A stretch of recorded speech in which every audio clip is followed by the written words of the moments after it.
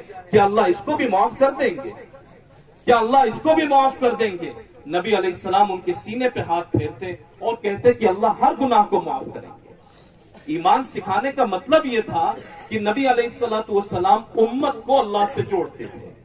تو ہمیں اور آپ کو یہ یقین رکھنا چاہیے کہ ہم اللہ سے جڑیں گے، اللہ ہمیں معاف بھی کریں گے، اور معاف کرنے کے ساتھ ساتھ اللہ ہم اور آپ کو عزت دینے کا فیصلہ بھی کریں گے. کوئی اور آتے تھے کہ یا رسول اللہ کیا اللہ مجھے معاف کر دیں گے؟ کیا گناہ ہوا ہے تم سے؟ وہ بتلاتے تھے کہ یا رسول اللہ ہم نے شراب اتنی پی، نشہ ہم نے اتنا کیا.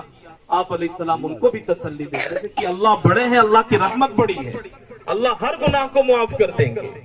تو نبی علیہ السلام پہلے ایمان سکھایا کرتے تھے. ہمیں اللہ تبارک و تعالیٰ کی ذات سے جڑنا ہے اور اللہ کی خوشی کے لیے ہر وہ کام کرنا ہے جس سے وہ خوش ہوتا ہو، اور جس سے اللہ ناراض ہوتا ہو ہمیں ان تمام کاموں کو آج ہی سے چھوڑنے کی کوشش کرنی ہے. ہم اپنی زندگی کی فکر کریں. ہم نبی علیہ السلام کے نام لیوا ہیں، ہم نبی علیہ السلام کے نام لیوا ہیں. ہماری زندگی میں سنتیں کتنی ہیں، ہم سنتوں سے کتنی محبت کرتے ہیں، نمازوں کی ہماری کتنی پابندی ہے، ہم مسجد کے کتنے پابند ہیں، اور دوسرے مقامات پر ہم سنت کا کتنا خیال رکھتے ہیں. اللہ نے ہمیں جو اولاد کی نعمت دی ہے، یہ اولاد کی نعمت کاش کہ ان سے پوچھیں جو ان نعمتوں سے محروم ہیں، یا جن کو اللہ تبارک و تعالیٰ نے یہ نعمت دی تھی اور نعمت ان سے واپس لے لی، ان سے پوچھیں اولاد کتنی بڑی نعمت ہے. تو اللہ تبارک و تعالیٰ نے جو اولاد کی نعمت عطا فرمائی ہے، نبی علیہ السلام کی سنتوں کو ملحوظ رکھ کر ہم اپنے بچوں کی کتنی تربیت کرتے ہیں اور کیسی تربیت کرتے ہیں. سب کچھ سکھا دیا ہم نے اپنے بچوں کو، سب کچھ سکھا دیا. 10ویں پاس کروا دی، 12ویں پاس کروا دی. میں یہ کہتا ہوں کہ آج کے دور میں 10ویں اور 12ویں کا کوئی مطلب ہی نہیں ہے. اس سے زیادہ کی جب تک تعلیم ہمارے بچوں کے پاس میں نہیں ہوگی ہم اپنی قوم کو مضبوط نہیں کر پائیں گے. اس سے زیادہ کی تعلیم دلوانی ضروری ہے. بڑی ڈگریاں دلوائیں، ماسٹر ڈگریوں تک اپنے بچوں کو پہنچائیں، پی ایچ ڈی ڈگریوں تک اپنے بچوں کو پہنچائیں، لیکن اس کے ساتھ ساتھ اپنے بچوں کو درد دل ضرور دیں کہ جب بیمار ہو جائیں آپ تو آپ کی بیماری کے وقت میں یہی آپ کے معصوم یہ آپ کو ہاسپٹل لے کر کے جانے کے ساتھ ساتھ اس کی بھی کوشش کریں کہ کہیں کونے میں ایک مصلی بچھا کر کے اور اللہ تبارک و تعالیٰ کے سامنے سر جھکا کر کے بھیک مانگنا شروع کر دیں کہ اللہ میں اپنے باپ کی صحت کی بھیک مانگتا ہوں آپ سے، اللہ میرا باپ بیمار ہے، میرے باپ کو ٹھیک کر دی. سب کچھ کریے اپنے بچوں کے ساتھ، دینی تعلیم دلوائیے ان کو، درد دل اور درد جگر ان کے اندر پیدا کیجیے. نبی علیہ السلام کی سنت ہے. پھر اپنی صلاحیتوں کا صحیح استعمال ہو، اپنے وقت کا صحیح استعمال ہو، اپنے مال کا صحیح استعمال ہو، اپنی سوچ اور فکر کا صحیح استعمال ہو. ہمارا اور آپ کا وقت کہاں خرچ ہو رہا ہے، کن کاموں میں ہم صبح سے شام اور شام سے صبح کرتے ہیں. کوئی کام ہم سے رسول اللہ کی مرضی کے خلاف تو نہیں ہوتا، اگر ہوتا ہے اس کو چھوڑنے کی کوشش کریں. مال جو اللہ تبارک و تعالیٰ نے ہمیں عطا فرمایا ہے، ابھی بہت خوشی ہوئی ماشاءاللہ، یہ قرآن پاک کی محفل ہے اور چھوٹے چھوٹے بچے یہ اسلام کی حفاظت کے لیے تقریریں یاد کر رہے ہیں.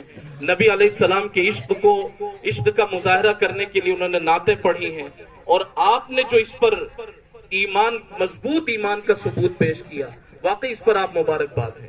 کوئی 5000، کوئی اس سے زیادہ، کوئی اس سے کم، اور خوب آپ نے دین کی نسبت پر لٹایا. اصل یہی ہے کہ ہمارا مال صحیح جگہ پر لگ جائے، اداروں میں ہمارا مال لگ جائے، مسجدوں پر ہمارا مال لگ جائے. جو پریشان ہیں، بیوہ ہیں، ضرورت مند ہیں، ایسے لوگوں تک، یتیموں تک ہمارا مال پہنچ جائے، یہ سب سے اصل چیز ہے. شادی بیاہ کے موقع پر ہمارا پیسہ خرچ ہو، نبی علیہ الصلوۃ والسلام نے تو اس کو ناپسند فرمایا ہے. آپ فرمایا کرتے تھے ان اعظم النکاح برکۃ ایسرہ مؤونۃ، سب سے بہترین شادی اور سب سے بہتر پروگرام وہ ہے شادی کا جس میں کم سے کم خرچہ ہو. تو پیسے وہاں سے بچا کر اپنے اداروں کو مضبوط کریں. اپنے اداروں کو مضبوط کرنے کے ساتھ ساتھ ہمارا اپنا اسکول ہو جس میں ہمارے بچے صبح کے وقت جب پڑھنے کے لیے جائیں تو صبح کی دن کی شروعات ہو، صبح کا وقت ہو تو اس میں زبان پر کوئی اور چیز نہ آئے، اس پر ہم اس وقت میں اللہ کا نام ہمارے بچے لیں، نبی علیہ السلام کا نام ہمارے بچے لیں. یہ اس وقت ہوگا جبکہ ہمارا سسٹم ہمارے ہاتھ میں ہوگا. یہ اس وقت ہوگا جبکہ ہمارا پیسہ غلط جگہوں پر خرچ نہ ہو کر کے صحیح جگہوں پر خرچ ہوگا. ہم اپنے پیسوں کو بچائیں، اپنا سسٹم اپنا نظام اپنے ہاتھ میں لیں گے تو ہم اپنی بھی حفاظت کا سامان تلاش کر سکتے ہیں اور اپنے بچوں کی بھی حفاظت کا سامان ہم مہیا کر سکتے ہیں. تو اپنی صلاحیتوں کا صحیح استعمال، اپنے مال کا صحیح استعمال، اپنے وقت کا صحیح استعمال، اور سب چیزوں سے زیادہ یہی چیز ہمیں محبوب ہو کہ ہماری صبح سے لے کر کے شام تک کی زندگی اور شام سے لے کر کے صبح تک کی زندگی سنتوں میں ڈھلی ہوئی ہو. نبی علیہ السلام کی سنت سے اور نبی علیہ السلام کے طریقے سے ہماری زندگی بالکل بھی ہٹی ہوئی نہ ہو. اور دوسری چیز جو خاص طور سے عرض کرنی ہے آج کہ قرآن پاک سے اپنا رشتہ مضبوط کریں. قرآن پاک سے اپنا رشتہ مضبوط کریں. جو قومیں قرآن پاک سے جڑ جاتی ہیں تو یہ قرآن پاک اللہ کی طرف سے بھیجی ہوئی ایک کتاب ہے. جو قوم اللہ کی کتاب سے جڑتی ہے وہ اللہ سے جڑ جاتی ہے، اور جو قوم اللہ سے جڑتی ہے اللہ اس کو دنیا میں بھی کامیاب کرنے کا فیصلہ کرتے ہیں اور آخرت میں بھی عزتیں اسی کے نام ہوتی ہیں. تو ہمیں اپنی فکر کرنی چاہیے. کتنے ہیں ایسے، دیکھو چھوٹے چھوٹے بچے بھی آئے، انہوں نے نبی علیہ السلام کا نام بتلایا، ان کی والدہ کا نام بتلایا، ان کے ابا کا نام بتلایا، جس نے دودھ پلایا ان کا نام بتلایا، اور کیا کیا معلومات ان بچوں نے پیش کی. ہم میں سے بہت سے لوگ ایسے ہوں گے جو وہ معصوم بچے یعنی 4-5 سال کے وہ بچے تھے، ان دینی معلومات کے اعتبار سے ہم ان سے بھی پیچھے ہوں گے. ہم میں سے بہت سے ایسے ہوں گے، لیکن مایوس ہونے کی ضرورت نہیں ہے. یہ بھی صحابہ کی سنت ہے. صحابہ بچپن میں نہیں گئے تھے، تو چند صحابہ تھے جو چھوٹے چھوٹے تھے اور نبی علیہ السلام کے پاس میں جاتے تھے. صحابہ سب بڑی عمروں میں دین سیکھتے تھے. صحابہ بڑی عمروں میں انہوں نے قرآن پاک سیکھا اور نبی علیہ السلام نے سب کو سکھایا بھی. آپ قرآن پاک سیکھنے کی کوشش کریں، فکر کریں. اللہ وہ اسباب بنائیں گے اور اللہ وہ طریقے اور وہ راستے کھول دیں گے کہ قرآن پاک پڑھنا بھی، سیکھنا بھی اور اس پر عمل کرنا بھی سب ہمارے لیے بھی اور آپ کے لیے سب کے لیے آسان ہو جائے گا. اور ایک بات کہ قرآن پاک اگر پڑھنے کی کوئی کوشش کرتا ہے، عمر اس کی زیادہ ہو گئی ہو، 50 سال کا ہے کوئی، 60 سال کا ہے کوئی، 40 سال کا ہے، اس نے قرآن اب تک پڑھا نہیں، اب قرآن پڑھنا چاہتا ہے، وہ قرآن پڑھتے ہوئے اس کو بڑی تکلیف ہوتی ہے. جو آیت وہ پڑھ رہا ہے وہ پڑھنے میں اس کو تکلیف ہوتی ہے، زبان سے حروف ادا نہیں ہو پاتے، استاد بتا رہا ہے بار بار لیکن وہ پڑھانے کے بعد بھی نہیں پڑھ پا رہا ہے، تو جتنی تکلیف ہوگی اس کو ثواب ڈبل ملے گا. بچوں کے مقابلے میں بڑوں کو ثواب زیادہ ملتا ہے، اس لیے کہ بچوں کی زبان صاف ہوتی، آسانی سے پڑھ لیتے ہیں. بڑوں کو پڑھنے میں دقت ہوتی ہے، تو ایک قرآن پڑھنے کا ثواب اور دوسرے جو دقت ہو رہی ہے اس دقت پہ صدقے کا ثواب ملتا ہے. تو انشاءاللہ سبھی قرآن پاک سیکھنے کی کوشش کریں گے. ایک تو قرآن پاک سیکھیں بھی اور پھر اس قرآن پاک پر عمل کی بھی کوشش کریں، اس لیے کہ ہماری اور آپ کی کامیابی اسی میں ہے کہ ہم نبی صلی اللہ علیہ وسلم اور آپ کا لایا ہوا یہ دین اور آپ کا لایا ہوا یہ قرآن اور اللہ تبارک و تعالیٰ ان سب کو ہم اپنے اور ان کے طریقوں کو اپنے گلوں سے لگا لیں، اپنے سینے سے لگا لیں. اسی میں ہماری اور آپ کی کامیابی ہے. اللہ تبارک و تعالیٰ ہمیں ایمانی اعتبار سے اور ہر اعتبار سے مضبوطی نصیب فرمائے. میں اسی بات پر اپنی گفتگو ختم کرتا ہوں اور آخر میں ایک بار پھر بزرگ میاں جی نظام الدین صاحب کو جو کہ اس ادارے کے روح رواں ہیں، مولانا سہیل صاحب کو، تمام اساتذہ کو، بچوں کو اور جو بھی علاقے کے ذمہ دار ہیں، مجھے نام سے واقفیت نہیں ہے لیکن ان تمام کو میں مبارکباد دیتا ہوں کہ بچوں نے بہت اچھا پروگرام پیش کیا. اور بچوں کو تیار کرنے میں استادوں کا بہت بڑا رول ہوتا ہے. استادوں کو بھی بہت